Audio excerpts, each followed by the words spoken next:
Good evening. Thanks for joining us. I'm Kristen Copeland. Of the 35 properties in the footprint of the new downtown hospital, 4 refuse to sell. This figure comes as one more property is moved to the yes column.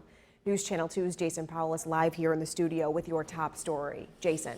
Kristen, that's right. And that new information came from State Supreme Court today. The city of Utica was taking the owners of the Seacon building to court to demolish the building over long-standing codes issues. But just before a trial was scheduled to start, an announcement of a deal.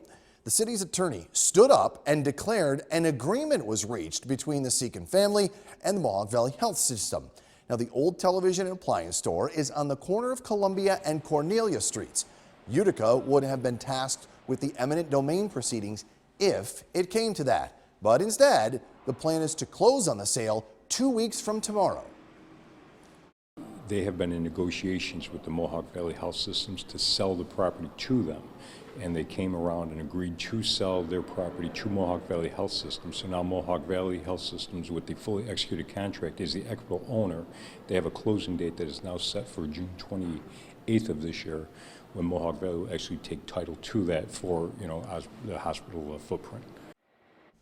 The next step after closing is abatement of hazardous materials, if there are any, and then, of course, demolition. And now there's a new tally, Kristen. 13 properties have sold, 15 have agreements in place, and 3 are still negotiating, with 4 refusing to sell. Who are the holdouts?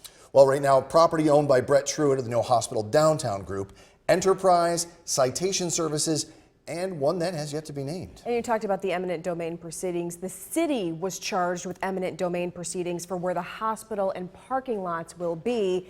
All properties here either closed or have signed agreements. It's Oneida County that would be tasked with eminent domain where the parking garage will be built. Yeah, and MVHS, they're still saying they're going to break ground later this year with the goal of being in by February of 2023. All right, Jason Powell is reporting live.